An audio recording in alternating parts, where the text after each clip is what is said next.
for having me, everybody. My presentation today is 5 principles for a successful career, or the key to happiness is low expectations, which I will explain a little bit more later. It's a little bit tongue-in-cheek, but just a little bit. So a little bit about me. I kill plants all the time. I accidentally sang the Star Spangled Banner one time. I caught an identity theft, and then I have lots of hobbies, not the least of which is missing sleep, because I have a toddler and I work full-time, and I think a lot of you can probably relate to that. But if you're wondering why I'm actually standing in front of you, it's because I'm one of the vice presidents for Health Catalyst. We have a couple. I'm the cool one. My background, so I studied history in undergrad, and there's not a lot you can do with a history in undergrad, so I went to grad school and ended up getting my master's in journalism and mass communications from the University of Nebraska, go Big Red. And then my experience, I've kind of been all over the place. I most recently came from a small hospital as the marketing communications director. I worked for not-for-profit foundations, an archaeology firm, an advertising agency as a traffic manager. I've just kind of been all over. So career paths, marketing, communications. So marketing and communications is one of those things that you learn a lot of great framework in school, like the 4 Ps, for example, and IMC, integrated marketing plans, all of that sort of thing. But when you get into the real world, you find out that while that's all great framework, the way that these careers are actually laid out are a little bit more linear, meaning that if you go into advertising, advertising tends to operate on its own outside of like PR, outside of communications. And while it's really good to have an integrated plan and a goal and a tactic, sometimes that doesn't always work. And let me give you an example in case this isn't making any sense. So at Health Catalyst, we have a social media presence. I have yet to figure out how to get any kind of ROI on our social media at all. We're there because if we weren't there, it'd be weird. So we're there on Facebook just kind of not being weirdos, and there's really no strategy behind it except that we're there. So that's kind of an example of what I'm talking about. However, our SEO is extremely strong. So our search engine optimization, which is like whenever you enter, like everyone enter like healthcare analytics into Google right now, and my company will come up on the first page, I promise you. And that's very strategic, and that's my team that's done a lot of that work. Brand management, that's everybody, by the way. And then content marketing, of course, is one of those big buzzwords that have been around for about 10 years, and it's a growing field for sure. So the best way to learn about marketing and communications after school is to dive right in, and I have 2 suggestions for you. The first one is agency experience. So if you can get on with an advertising agency anywhere, you will learn so fast, and you will learn so many things, and you will work your tail off, but it will be worth it, I promise. So advertising agency is my #1 recommendation, followed by, of course, volunteer and pro bono work. So I know that the Utah Ad Agency, or Ad Council, I think, is always looking for volunteers and pro bono communications people. And if you could go out there and just find a cause that you love or an organization you love and say, hey, do you guys need help writing press releases or doing communications or doing your social media, they will take you hands down. And it's a great way to meet people, connections, get experience, all that kind of thing. And I still do that in my career. I still volunteer all over the place and do pro bono work wherever I can, and show up to Slick and pretend like I know what I'm talking about. Okay, so let's just jump into the principles really quickly. And I promise I thought about these, although it may not seem that way, so write down questions. Know and deeply understand your skills and interests. So in school, we study a lot of things and we do a lot of things. Pay attention to what actually gives you energy and what you get excited about. I actually miss writing term papers, which I know sounds insane. But I promise you I do somehow, and that's kind of what my career has become. I write a lot of executive reports and articles, and it actually gives me energy, and I get paid to do it as opposed to paying to have to do it. And then how do you tend to spend your free time? Do you spend a lot of your free time like taking pictures outside? Maybe you want to look at being PR and photography. Do you spend a lot of free time writing on your blog? Think about how you, like if you had to choose how to spend your time, think about that a little bit and how you can parlay that into a career. Again, things to try out, job shadowing, interview professionals. My email was at the beginning and it'll be at the end. Like shoot me an email if you have a question about anything that I've experienced in my career and whether you think it might be right for you. And most professionals are super responsive to that kind of thing and are more than happy to even let you job shadow or answer the super awkward questions that you don't want to ask in class in front of everybody. And then volunteer, of course, which that's going to come up a couple times. And then the other thing to remember is that there are multiple ways to approach your interests and skills, and there are multiple ways to find the right path. An example is my career. So I never said, I'm going to grow up and be a marketing person, right? I accidentally kind of came to it and found out that I loved it because I am a really good writer and I'm a really good researcher, and I kind of get passionate about communications, and somehow that turned into a marketing career. And if you would have asked me when I was 10, I'd tell you that I was going to study cheetahs or something. So actually, I was writing a newsletter about cheetahs and handing them out in my neighborhood, so maybe that was a sign. Flexibility with a sense of humor. So by this, I mean be a little bit flexible about your career path and your interests, and try out new things, and don't be super rigid in that, I'm going to grow up and be a zoologist and study cheetahs, and then I find out that, it's actually a job that I hate and I get paid $15,000 a year to do it, and that's not for me, and next thing I know I have a zoology degree that's useless. So, be flexible. And one thing I'm going to talk about that a lot of people don't, so just kind of be ready, is how much does a high salary matter to you? So it's important to follow your goals and your interests, but also remember that different career paths have different salary levels, and if having a high salary is something that you're really interested in and putting energy in, just remember that when you pick your career path. That doesn't mean that's the right thing to do, so just be aware of the earning potential. It's just important to remember, and especially with the cost of tuition. You're at Slick now, which is awesome, and community college is the way to go for sure. Just, if you have student loans that are $150K and you go out of school making $20K, just kind of remember what that means. So something to think about. Nobody talks about it. I wish they had when I was, growing up. Take smart risks. So it's okay to be scared. It's okay to try new things. And taking a risk could turn out to be a really good thing. And let me give you an example in my career. So I joined Health Catalyst when there were less than 100 people. I was employee 75, and there are now over 750 employees. We were a startup when I joined. It was super risky. How many startups do you know that have actually made it 10 years? Hardly any. I've been there 6 years now. So it was a really good risk, and I researched the heck out of that company, and I talked to everyone I could get my hands on there, and I decided to go for it, and it's really paid off. So it's okay to take risks and think through those things. Just do your research. Pick your battles. So by this, I mean be smart about the things that you want to fight for in your career and the things that you think are okay. And I'll give you another example. So let's say that you have a boss that wants you to do a project that you're really not interested in doing or that you disagree with, and you don't think you're just not interested in doing it. If you pick your battles smartly and you just do that project and you knock it out, then you're probably going to get a lot farther than if you were to fight that and say, I don't want to do this and this is why. And there's also strategic battles to think about. So for example, think about if you think your company is doing something unethical, and it's probably important for you to bring that up and ask questions about that, and ask them in a respectful way that you're gathering information, but kind of pick your battles and be strategic. And then what's right for you now may not always be right for you. And that's also important to remember. We change as we grow. The person that I am 15 years ago, thank God, is not the person I am today. And that's probably true for everybody. And so just know that who you think you were, don't have a fixed mindset. Have a growth mindset. Realize that you grow and you change, and your fit's going to be different in 10, 20 years. So, surprise, right? Volunteer, pro bono work. And here's another aspect of that, is that it allows you to exercise gratitude and give back to your community.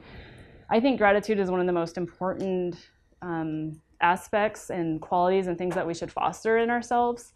And when you volunteer and do pro bono work, you get gratitude, but you can also give it back, and it's kind of an action-oriented way to give gratitude, so to speak. You'll find connections in an authentic way. So instead of calling somebody up and being like, hey, can we meet for lunch? That's great, but you're showing off your skills. You're showing how hard you work. You're showing how hard you care when you make connections doing this kind of work. And then the experiences you have and the lessons you learn this way, you cannot have any other way. The experience base and the people that you'll meet when you do volunteer and pro bono work, there's just no replacement for it. And then approach difficult situations with humility and always ask, what did I learn?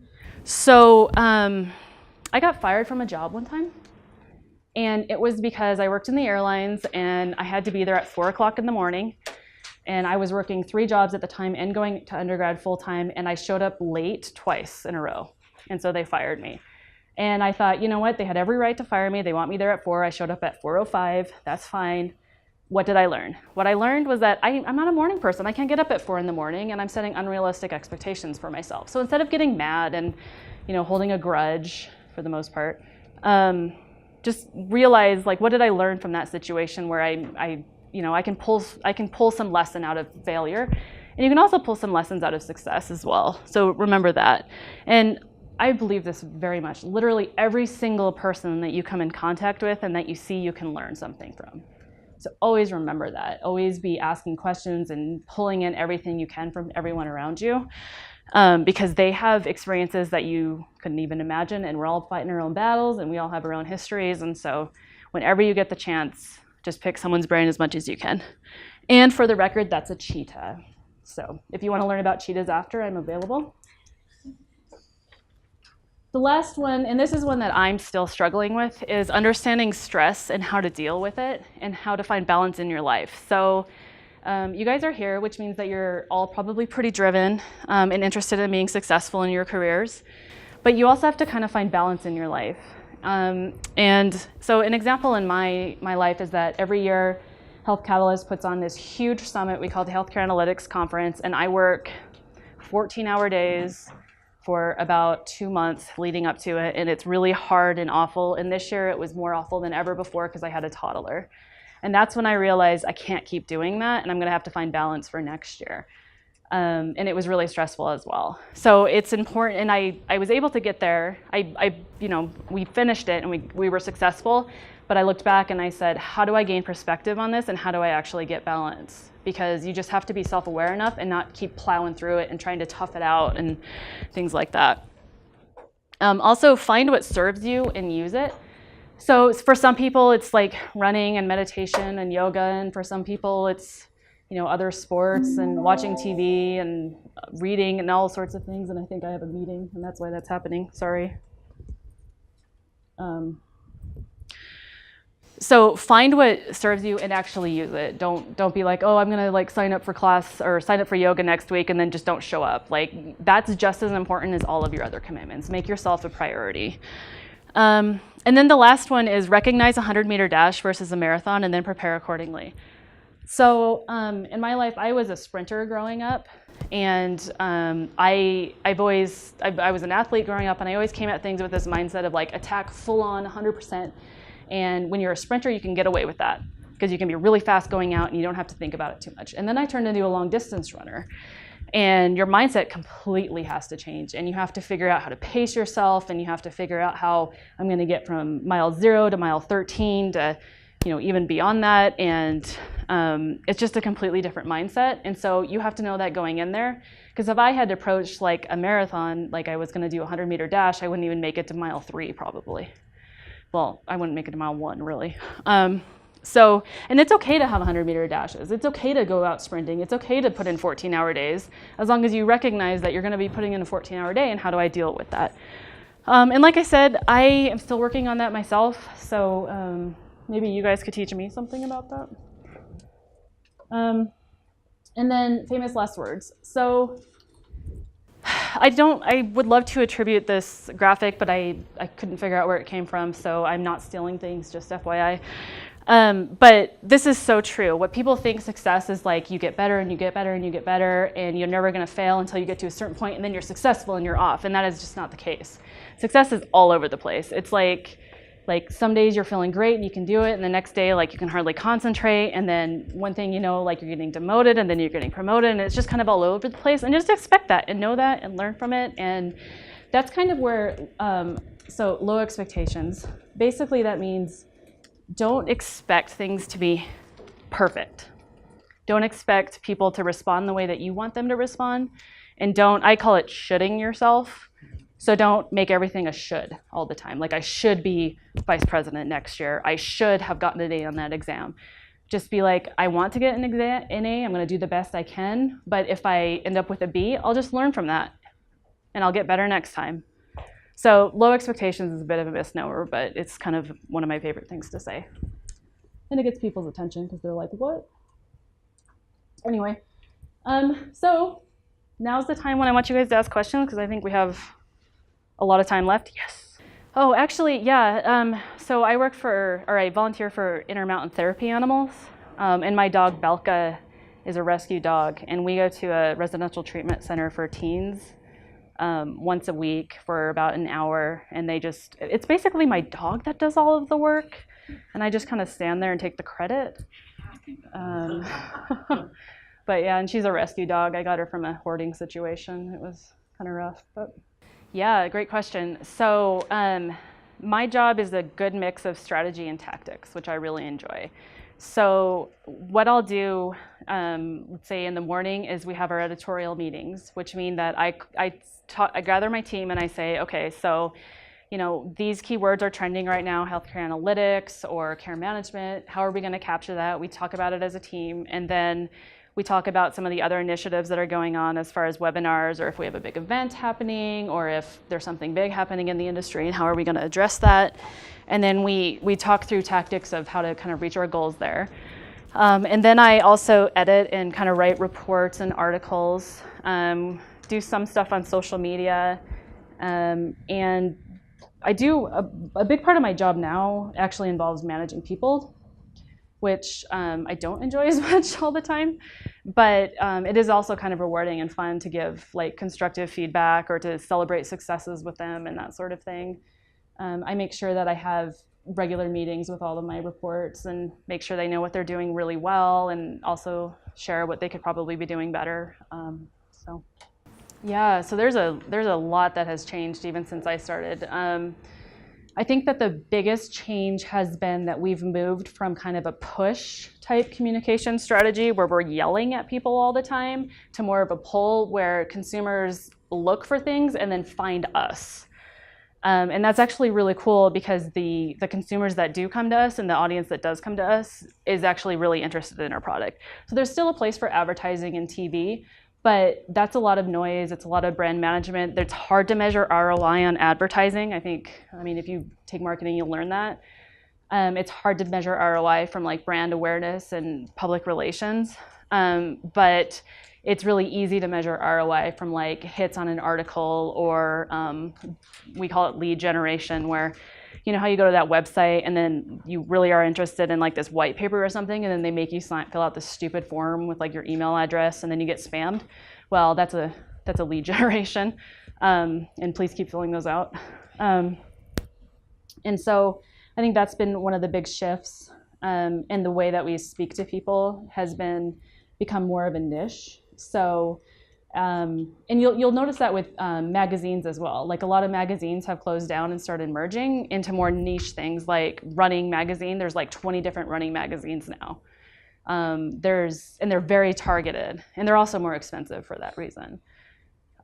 So the niche channels are becoming way, way more common and very, very kind of echo chamber-ish almost, which is reflected in our politics as well, as I think everyone will agree, regardless of your political affiliation. And then I think journalism has changed pretty significantly. So for example, when I was in grad school, we read this book called, it was called something like, Everyone's a Journalist, ! Right? One of those. And at the time it was this idea that, everyone has access to a blog and the web, and you can be a journalist too. And when we read that book at the time, we were all thinking, yeah, but I mean, you're not writing for a newspaper, you don't have credibility, credibility doesn't matter anymore. You can be a journalist, you can reach people, you can put your message out there. And that's really cool and empowering in a lot of ways, and in a lot of ways it's scary as well. So I think those are some of the bigger trends I've seen. Okay, so the question was, what is the one piece of advice I would give to people starting out in their careers, maybe? Is that it? So the answer I would give is volunteer, pro bono. do as much as you can for as many people as you can, and get as much as experience as you can, regardless of where you're seeing it at. So just be flexible, open your mind, and try to do things that you never thought you would do with organizations you never thought you would work for, within ethical boundaries, of course. I think the other thing, and to be honest, I wish somebody had told me this when I was in school, is kind of have a sense of humor too. Like, don't be so serious all the time. You're gonna make mistakes, things aren't gonna turn out, you're gonna get a B. Like, it's okay, just have a sense of humor, take it easy on yourself. You got your whole life to beat yourself up and should all over yourself. I have to say that word very carefully, by the way. I noticed everyone's head like perked up when I said it. So I think those two things. So the question was, where's my favorite place that I've worked so far? And it actually wasn't listed. So the favorite place I ever worked was actually a level 2 trauma center in Montana. And I worked triage for the ER. So I saw just the worst in people. I saw the best in people. I saw the hardest things, the grossest things. And it was incredibly rewarding and fast-paced. And I wished I could have stayed in it, except that I knew I wasn't cut out to be a nurse. And I didn't have the discipline it took to be a trauma doctor. So that's kind of why I left, but I think that's been my favorite job so far. And I keep thinking about it, like, maybe someday when I retire, I'll go work there. Because we can all afford retirement in 40 years. Let me think of how I got to where I'm at now. I think that trauma job that I had was my first real brush with healthcare, and I kind of caught the bug from there. And I finished out my history degree, and then decided to go to grad school. And while I was in grad school, I did pro bono work for the American Cancer Society. And I saw kind of the lobby efforts that went into there, and some of the other, I saw kind of the other aspect of healthcare and really liked that. And then I went and worked for an advertising agency in Memphis, and a lot of the accounts we worked on were actually healthcare oriented. And one of them was actually a spinal surgery center, which was really interesting to me because I have a spinal fusion with chronic pain. And so I thought, oh my gosh, like, I wish I could speak to patients like this. So then I ended up in as the marketing director at a hospital in North Idaho, and I was like a single person shop. I did literally everything from advertising to PR to internal communications to newsletter it was a full-time, crazy, awesome job. And then we decided we had to move somewhere more sunny than North Idaho, unfortunately. So we found Salt Lake, and I found Health Catalyst actually on LinkedIn. I didn't know anybody. I got super lucky getting this job, to be honest. I'm really grateful every day. And Health Catalyst is what I think is the future of healthcare, and I got really passionate about the cause and the company and what it is that we do. And I never thought I'd be at a company for as long as I've been there. And so I kind of followed that healthcare thread until now, and I think I'll probably continue in that. Well, my elevator pitch is that we're a healthcare analytics company, which nobody understands what that is, so that's cool. Means I need to work on my elevator pitch. Essentially, so y'all know how when you go to the doctor and they ask you a million questions, and then the same questions that they asked you the last time that you were there, and they ask you that at every facility, and it gets pretty old and you get annoyed? Like, I think we've all been there. So Health Catalyst is taking all of that data that you give and combining it so that, first of all, hospitals actually have access to it in a way that serves you. And secondly, can actually do analytics and metrics on it so that they can improve the care that you receive and reduce the cost that you pay. Because cost is becoming a really big deal in healthcare, as we all know. And so companies hire us to basically combine their data and then make care better and cheaper for everybody. That's the short version of it. If you go to healthcatalyst.com, there's over 500 articles about it. So, So your clients are hospitals? Yeah, for the most part. Most of our clients are hospitals and academic medical centers, like Stanford, Brigham, Women's Children. Intermountain actually is now a client. So hopefully, I go to Intermountain. So I'm like, please solve that.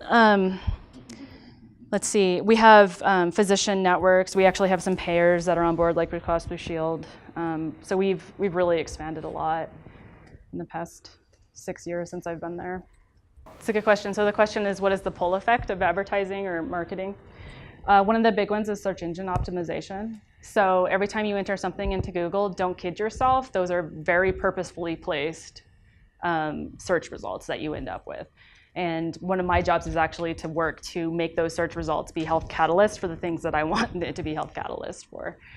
So that's a pull factor. Another is actually adding value through marketing. So newsletters, for example, where you want to know about the news, but you don't feel like reading a newspaper or watching TV. One of the things that this other company I really admire, and we're trying to do the same thing, called the advisory board, does is they actually do a news roundup for me every day. And so I don't have to go out and find that myself. They bring it to me, and then I know about them, and I think they're awesome, and I want to be like them when I grow up. So those are two big ones. Another one is like events. So if you put on an event that people actually care about a lot, like sometimes charity events, for example, will sponsor those, or people will reach out to the community and say, hey, Health Catalyst wants to help out at the rescue shelter, for example. And then we invite our clients to come volunteer and work with us hand in hand. That's another way that we build brand awareness and that rapport. So it looks a little bit different than a lot of other advertising channels you'll see. But those are some of the big ones that I can think of. Sure, event management. So I have to apologize. I actually blew her off for like 3 weeks. I was so bad. Is it? Oh, good. I felt so bad. I know. That's because I've been in your shoes and have had people not respond. So I was completely buried. So we put on like the Healthcare Analytics Summit, which I talked about earlier, and it's an event that has like 1,300 people from around the nation, all providers and doctors and really high caliber people from all over the country and actually all over the world now. And my role in that is I do all of the presentation management. I do all of the print management, the guides, and all of that. And event management is actually, it's a really stressful and fun thing to go into. And it's stressful because you have a super tight deadline, and it's stressful because people only really comment about an event unless something goes really, really wrong. If it goes really right, then people are like, sweet, that was fun. If it goes wrong, you're gonna hear about it. But it's really rewarding as well to see all of your work come together.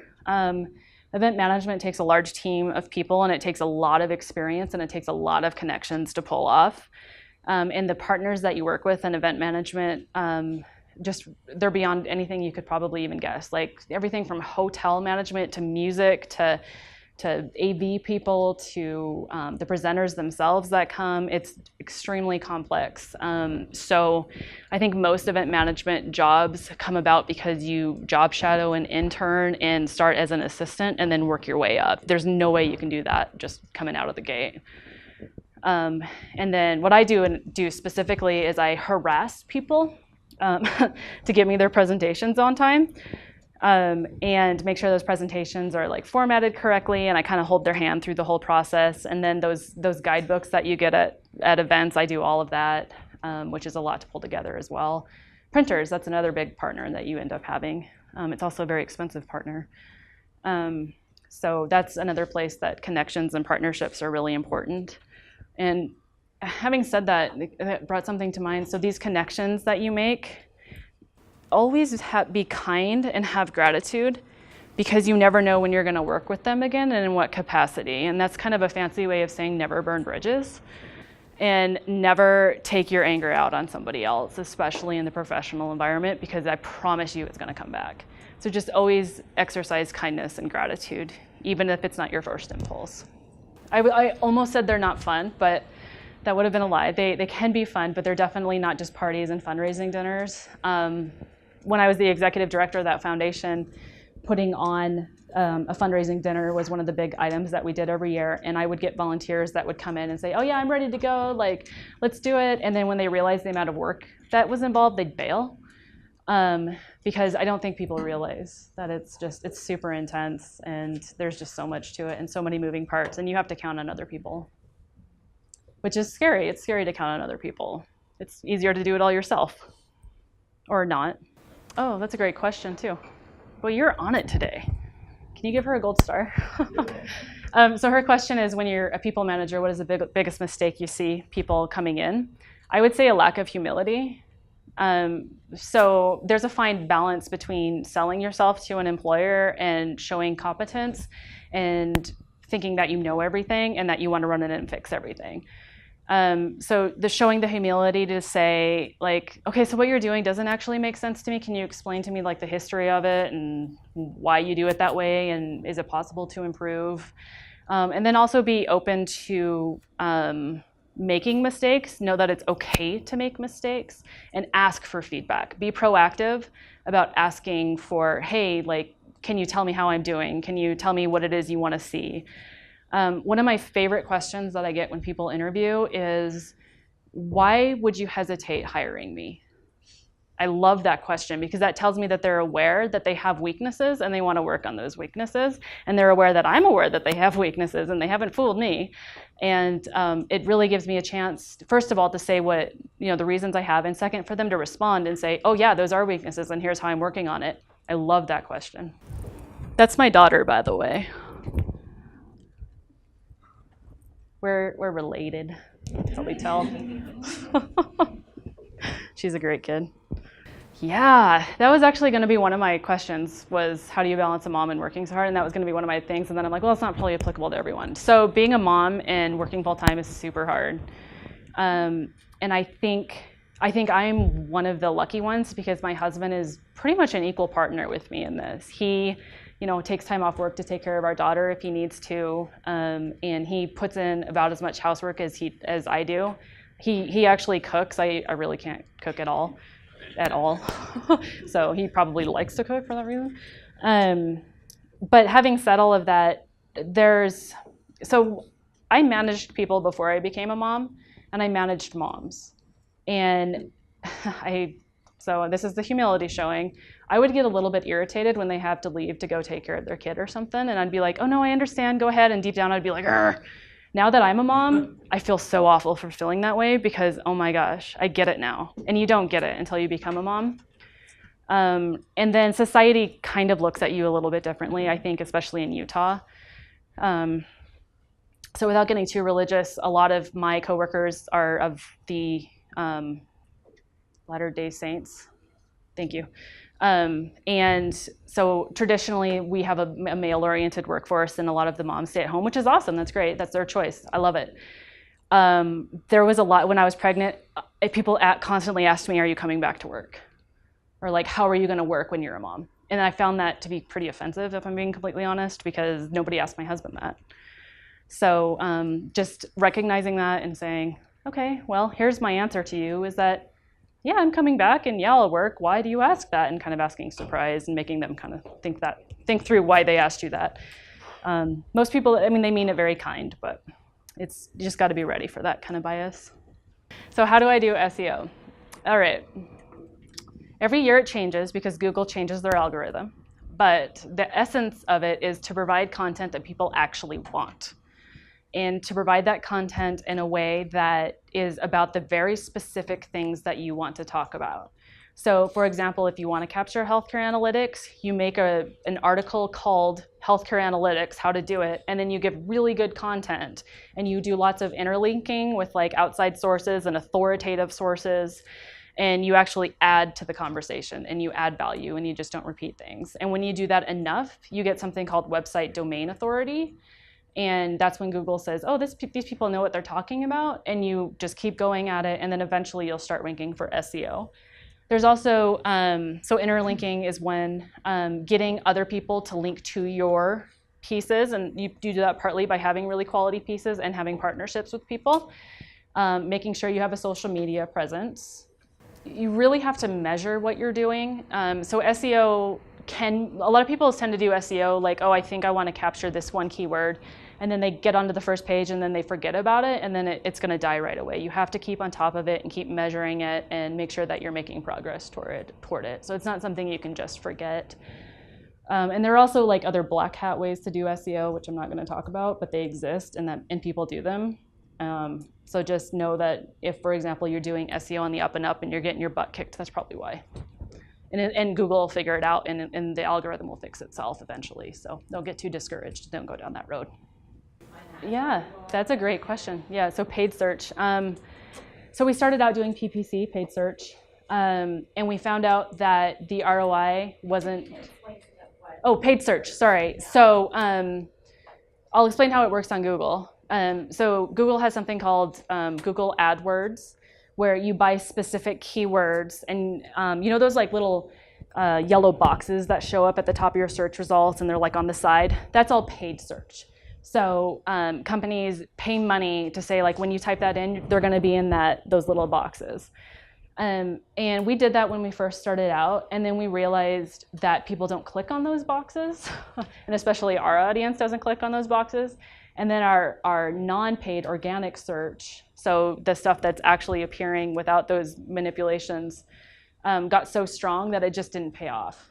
So it's important to do both and measure both and see what your audience does, because our audience is actually pretty unique. We're a B2B, which means business to business. Our audience tends to be a little bit on the older side. They tend to be in the medical field, meaning that they're not technology savvy, and they don't have a lot of time either. So we can't just like blast a bunch of social media videos at them and then hope they'll click through. They're not going to watch any videos. We just have to be very specific to your audience. So know your audience and then react accordingly with your tactics and your strategy. Great. Well, again, my email address is up there. If you do have questions that you want to shoot me afterward that you were embarrassed to ask or something, or you think of later, please let me know and I'm happy to answer. And thanks for your time, everyone.